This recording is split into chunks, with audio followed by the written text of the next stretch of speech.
வண்டி ஓட்டுற நீ பாத்து ஓட்டக்கூடாதா? யாரோ குறுக்க வந்துட்டாங்க மேடம். யார் அது? ஓ இவங்களா?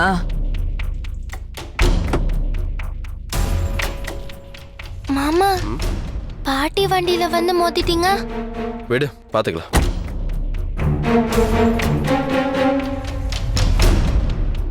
வா வேணும், தெரிஞ்சே வந்து மோதிர போல இருக்கு.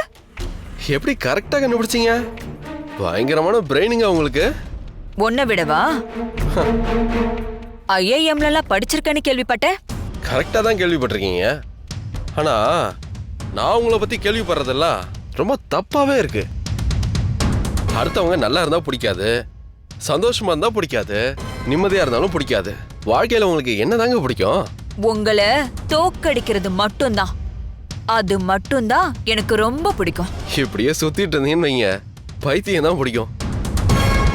ஆனா அதுக்கு வைத்தியம் பாக்குறது ரொம்ப கஷ்டம். நீயே கொஞ்ச நாளைக்கு முன்னாடி பைத்தியம் மாதிரி தானே தெரிஞ்சிட்டு இருந்த.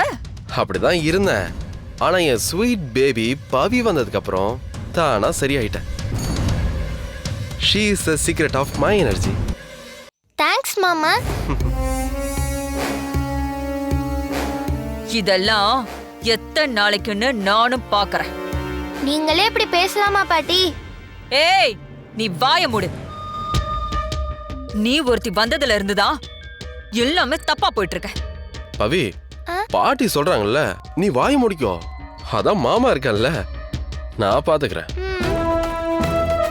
இங்க பாருங்க, இப்படியே மிரட்டி உருட்டி எங்க வீட்டுல உள்ளவங்கள வேணா நீங்க வாய மூடிட்டு இருக்க வைக்கலாம். ஆனா எல்லாரையும் அப்படி நினைச்சிடாதீங்க. நான் நினைச்சா என்ன வேணாலும் செய்ய முடியும். அப்படியா? பாக்குறியா? எண்ணி 3 மாசத்துல உன்னை மறுபடியும் பழைய நிலைமைக்கு போக வைக்கட்டுமா? பாட்டம் கையுமா சுத்திட்டு இருந்தியே, அப்படி எனக்கே சவாலா? அப்படிதான் வச்சுக்கோயேன்.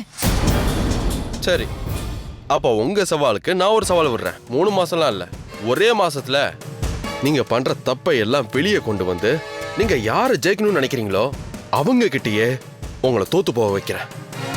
தோத்து போறது என் சரித்திரத்திலேயே இல்ல. சரித்திரங்கிறது ஜெயிச்சவங்க கதை மட்டும் இல்ல, அதை நான் உங்களுக்கு புரிய வைக்கிறேன். வரட்டா?